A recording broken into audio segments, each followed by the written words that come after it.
Welcome to SideDish சமையல். நான் உங்கள் கிருஷ்ணா. நாம் இன்றைக்கி என்ன ரெசிபி பார்க்க போகிறோம்னா காளான் குழம்பு எப்படி செய்கிறதுன்னு பார்க்கலாம் வாங்க. குழம்புக்கு தேவையான மசாலா எப்படி செய்கிறதுன்னு பார்க்கலாம். பேன் நல்லா சூடாக இருக்குது.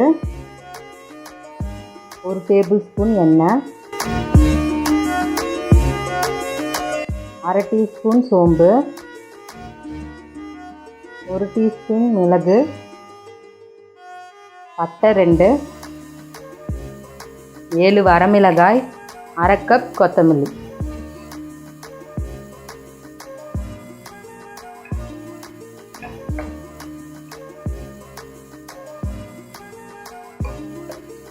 எல்லாமே ஓரளவுக்கு சேர்ந்து வர வரைக்கும் நல்லா வறுக்கணும்.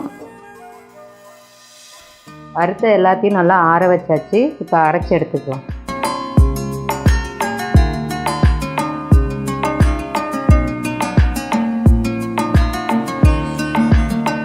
குழம்புக்கு தேவையான 1/2 கப் தேங்காய் எடுத்திருக்கேன். இதையும் அரைச்சி வச்சுக்கலாம்.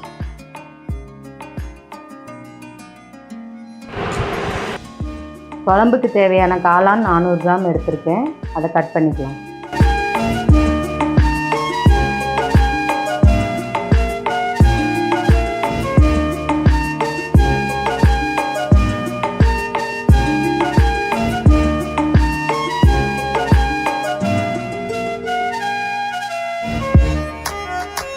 காளான் கட் பண்ணுறப்ப இந்த சைஸ் கட் பண்ணிங்கன்னா போதும்.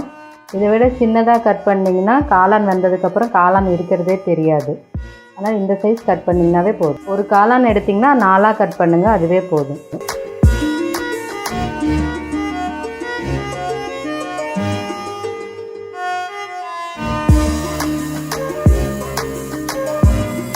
பேன் நல்லா ஹீட் ஆகிருக்கு. 1 டேபிள் ஸ்பூன் ஆயில், 1/2 டீஸ்பூன் கடுகு, கருவேப்பிலை கொஞ்சம்,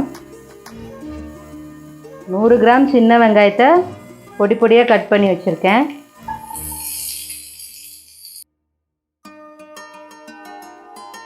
ஒரு தக்காளியை குட்டி குட்டியாக கட் பண்ணியிருக்கேன். இஞ்சி பூண்டு பேஸ்ட் 1/2 டீஸ்பூன்.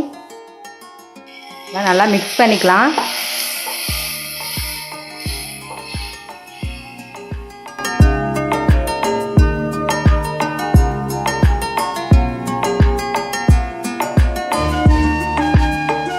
ஒரு டீஸ்பூன் கல்லுப்பு போட்டிருக்கேன். உங்களுக்கு தூளுப்பு வேணுனாலும் நீங்கள் போட்டுக்கலாம்.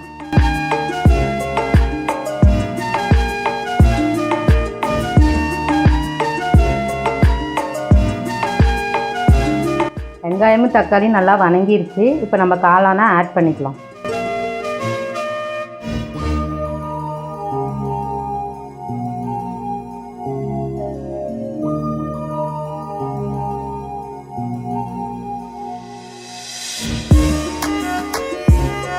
ஒரு 2லேருந்து 3 நிமிஷம் வரைக்கும் காளான் வேகட்டும். 2லேருந்து 3 நிமிஷம் ஆயிடுச்சு. காளான்லேருந்து தண்ணி வந்திருக்குது பாருங்கள். இந்த ஸ்டேஜில் நம்ம அரைச்சி வச்சுருந்தோம்ல அந்த மசாலாவை இதில் ஆட் பண்ணிக்கணும். மசாலா ரொம்ப நைஸாக வேணாம், 1-2 இருந்தால் தான் டேஸ்ட்டு நல்லா கிடைக்கும்.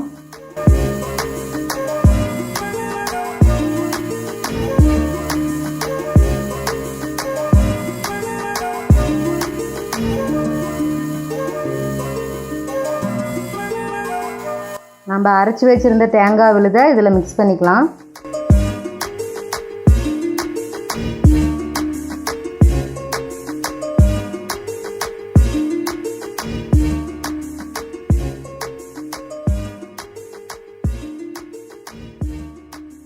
குழம்பு கம்மியாக வேணும்னா நீங்கள் தண்ணி கம்மியாக ஊற்றிக்கலாம். குழம்பு அதிகமாக வேணும்னா தண்ணி அதிகமாக ஊற்றிக்குங்க. நான் 1/4 லிட்டர் தண்ணி ஊற்றிருக்கேன். குழம்பு அதிகமாக வேணும்னா அதுக்கேற்ற காரம் உப்பு எல்லாமே உங்களுக்கு வேணுங்கிற அளவுக்கு நீங்கள் ஆட் பண்ணிக்கோங்க. குழம்புக்கு தேவையானதெல்லாம் ரெடி பண்ணி வச்சாச்சு. காளான் ஒரு 10 நிமிஷத்தில் வெந்துடும். நம்ம மூடி வச்சிடலாம். ஹை ஃப்ளேமில் ஒரு 10 நிமிஷம் வச்சுருங்க, போதும். காளான் நல்லா வெந்துடும். 10 நிமிஷம் ஆயிடுச்சு.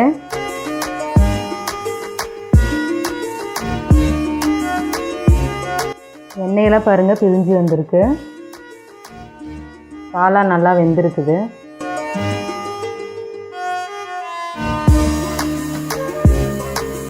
காளான் நல்லா வெந்துருச்சு. காளான் சைஸ் பாருங்கள், நம்ம போடுறப்ப எவ்வளோ பெருசாக இருந்தது, நல்லா வெந்ததுக்கப்புறம் எவ்வளோ சின்னதாக இருக்குது. காளான் நல்லா வெந்திருக்குது.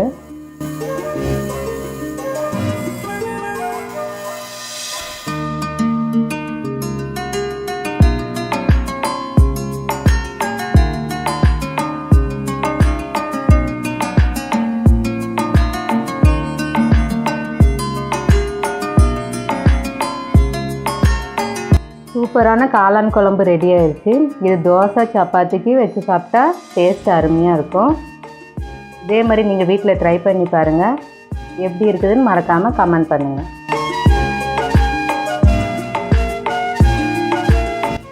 தோசையை இந்த மாதிரி பிச்சு காளான் எடுத்து இப்படி வச்சு மடித்து